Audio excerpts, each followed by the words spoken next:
안녕하십니까. 2021년 6월 6일 지극히 거룩하신 성체성혈 대축일입니다. 오늘 복음은 마르코 복음 14장 12절에서 16절, 22절에서 26절의 말씀입니다. 무교절 첫날 곧 파스카 양을 잡는 날에 제자들이 예수님께 스승님께서 잡수실 파스카 음식을 어디에 가서 차리면 좋겠습니까? 하고 물었다. 그러자 예수님께서 제자 두 사람을 보내며 이르셨다. 도성 안으로 가거라. 그러면 물동이를 메고 가는 남자를 만날 터이니 그를 따라가거라. 그리고 그가 들어가는 집의 주인에게 스승님께서 내가 제자들과 함께 파스카 음식을 먹을 내 방이 어디 있느냐 하고 물으십니다 하여라. 그러면 그 사람이 이미 자리를 깔아 준비된 큰 2층 방을 보여줄 것이다. 거기에다 차려라. 제자들이 떠나 도성 안으로 가서 보니 예수님께서 일러주신 그대로였다. 그리하여 그들은 파스카 음식을 차렸다. 그들이 음식을 먹고 있을 때 예수님께서 빵을 들고 찬미를 드리신 다음 그것을 떼어 제자들에게 주시며 말씀하셨다. 받아라. 이는 내 몸이다. 또 잔을 들어 감사를 드리신 다음 제자들에게 주시니 모두 그것을 마셨다. 그때 예수님께서 그들에게 이르셨다. 이는 많은 사람을 위하여 흘리는 내 계약의 피다. 내가 진실로 너희에게 말한다. 내가 하느님 나라에서 새 포도주를 마실 그날까지 포도나무 열매로 빚은 것을 결코 다시는 마시지 않겠다. 그들은 찬미가를 부르고 나서 올리브산으로 갔다. 주님의 말씀입니다. 네, 오늘 지극히 거룩하신 성체성혈 대축일입니다. 일단 이 성체성혈 대축일 이렇게 느낌을 보면은 일단 그 성체성혈 그러니까 몸과 피죠. 그러니까 일단 그냥 바로 즉각적인 느낌은 굉장히 이렇게 현실적이고 구체적이고 뭐 이런 느낌이 다가옵니다. 왜냐하면 몸과 피는 이 현실 안에 구체적으로 있죠. 그래서 그런 이미지가 저에게는 다가옵니다. 자, 일단 복음 내용의 첫 부분을 보면 일단 그 제자들이 모임이죠. 그 최후의 만찬이라고 그러죠, 보통. 그리고 이 성찬의 그러니까 미사의 두 부분이 있죠. 말씀의 전례와 성찬의 전례가 있는데 예수께서 이 성찬의 전례를 제정하시는 장면이죠. 어쨌든 최소 예수님 포함해서 12제자니까 13명 이상이 모인다. 그리고 모임의 그 준비를 하는 그런 그 장면들이 나오는 걸 보니까 지금 이 코로나 시대에 지금 5인 이상 집합금지 상황에서는 13명이 모이니까 좀 그런 게 일단 부러워요. 부러움으로 다가왔어요. 일단 이 복음을 묵상을 하면서. 그 다음에 이 모임이 이제 성목요일 날 이루어지죠. 그 다음에 가톨릭 교회에 이 성찬의 전례를 예수께서 직접 이제 제정하시는 장면인데, 일단 그 먹거리 앞에서는 감사를 올리는 거죠. 감사를 이렇게 찬미하고, 그 다음에 이제 이 빵을 내 몸, 또 포도주를 내 피라고 이제 비유를 하시는데, 여기서 이제 가톨릭 교회에서 이제 어떤 믿을 교리로 성변화, transubstantiation이라고 그러는데 여기 어려운 영어 단어인데요. 이 빵과 포도주가 예수의 몸과 피로 성스러운 변화를 일으켰다라는 것이고, 그 다음에 이제 이 빵과 포도주가 이제 이렇게 나누는 거 아니에요? 이렇게 나눠서 이렇게 찢어서 제자들을 나눠주고, 뭔가 찢겨지고 나눠서 남에게 먹히니까 이거 자체로 뭔가 희생이 되고 희생 제사의 의미가 있다라는 것이고요. 그 다음에 이제 이 먹거리를 나눈다라는 나눔의 의미가 있고, 그러니까 이 성찬의 전례는 예수가 희생된 그 의미를 기념하고 또 한편으로는 이 나눔의 의미도 있고 이런 것이죠.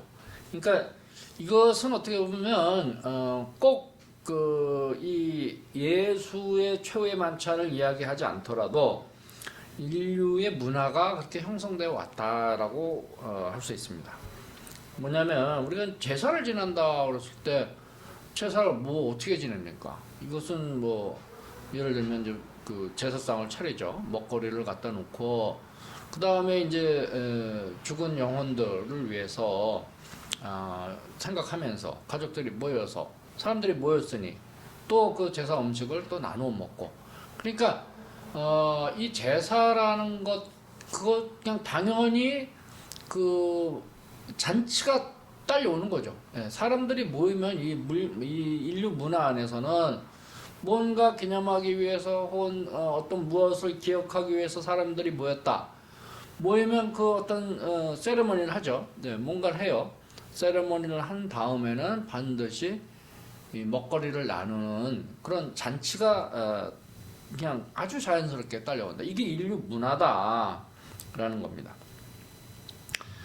자, 그래서 어찌됐든 이 성찬의 전례도 그 문화 안에서 제정되었다라고 볼 수 있습니다. 그 다음에 이제 제가 이제 처음에 언급한 이 성체, 성혈, 그러니까 몸과 피, 이 몸과 피를 이야기하면은 굉장히 현실적이고 뭔가 뜬구름 잡는 이야기가 아니다라는 거예요. 이 인류 문화를 우리가 보면 제가 뭐 이제 이 뭐 문화 비평가는 아니지만 이 동서양을 아울러서 이 인류 문화 안에 동서양이 이렇게 교류가 되면서 그 지혜가 막 이렇게 풍성하게 이 인류 역사가 진화돼 이렇게 왔고 앞으로도 진화 중이고 진화돼 갈 것이죠. 근데 이렇게 따로 떼어놓고 보면 이 동서양 각 진영을 보면 부족함들이 있어요. 사실은 예를 들어서 이제 이 서양의 기본 사상 안에 그 행태들을 보면 굉장히 분석적이고 따로따로 보는 경향이 있다. 물론 거기에 장점도 있어요. 또 뭐 여러분들 잘 아시는 데카르트 코기토 에르고 숨 그러죠. 나는 생각한다, 그거로 존재한다 이런 거. 그러니까 생각하는 나 자신은 의심할 수 없다. 이런 사고가 있어서 그러니까 생각, 사고 뭔가 이성적인 것에 굉장히 방점을 두고 그런 경향이 있으니까 실체적인, 현실적인 것을 못 보는 경향이 있지 않나 이런 생각이 들어요. 그러니까 이론적인 것만 생각하니까 현실을 직시하지 못하는 그런 경향이 있다라는 것이죠. 예를 들면 이제 우리 뭐 동료들 중에 공부 많이 한 사람들이 있어요. 그런 분들을 보면 이제 책만 보고 생각만 하지 현실에 직접 부딪혀 보질 않아 가지고 구체적인 어떤 실행의 단계에서는 굉장히 서툴고 또 부족한 분들이 있다. 뭔가 이렇게 어떤 그 사건 뭐에 대한 어떤 질문이 생겼다. 그러면 그분들은 이 이론적인 정답을 얘기해요. 정답만 얘기해. 그 정답만 얘기하는데 보면 굉장히 정답 같다. 그런데 현실적으로는 실현 불가능한 답들을 대답하는 경우가 많다라는 겁니다. 어찌됐든 이 예수의 가르침은 아주 구체적이고 현실적이어야 한다. 그리고 실천적이다라는 거죠. 그러니까 뭐 사랑을 이야기할 때 우리가 노래에도 있잖아요. 선거에 사랑 말로 하면 울리는 징과 같다. 정말 허당이다. 쓸데없다. 말로 하는 건 쓸데없다. 구체적이고 현실적으로 실천을 해야만이 그 사랑의 의미가 있고 그것을 그런 실천을 통해서 내가 스스로 직접 그 실천을 할 때 기쁘고 행복하다라는 것이죠. 어찌됐든 오늘 이 지극히 거룩하신 성체성혈 대축일을 지내면서 우리가 좀 더 강조해야 될 부분들은 이 몸과 피는 예수가 구체적으로 희생 제사의 제물이 됐다는 거예요. 십자가상에 돌아가셨다. 그리고 그 돌아가심은 제물이 됐으니까 이제 돌아가신 건데 그 자체는 희생 제물로서의 의미가 있지만 굉장히 구체적이고 현실적이다라는 거예요. 그리고 실천적이다. 말로 떠드는 것이 아니다라는 거. 여기에 이 성체 성혈 대축일의 의미가 있지 않나 이런 생각이 들어요. 우리가 이제 미사 때, 그러니까 성찬의 전례 때 가장 중요한 부분, 이제 뭐 우리가 종을 땡 치잖아요. 그게 이제 거양 성체 할 때도 그렇고 그 중요한 부분인데 저는 더 아주 중요한 부분이 있다고 생각이 드는 게 뭐냐면 이것은 사제가 그 성체를 뚝 자르는 것, 나누어주는 거죠. 나눔의 의미. 예. 우리가 이 지금 세상을 살면서 이 지구 안에 뭔가 자원과 이 재원들은 한정돼 있잖아요. 한정돼 있는데 이 한정된 것들을 서로 나누어 사용해야 된다라는 거. 뭐 경제적으로 뭐 20대 80 뭐 이야기 있죠. 보통 상위 20%의 사람들이 80%의 재화를 다 쓰고 나머지 80% 사람들이 20%의 재화를 나눠 쓰니까 정말 많은 사람들이 가난에 허덕인다라는 거예요. 그래서 제가 좀 강조하고 싶은 것은 이 성찬의 전례에서 뚝 자르는 이 소리.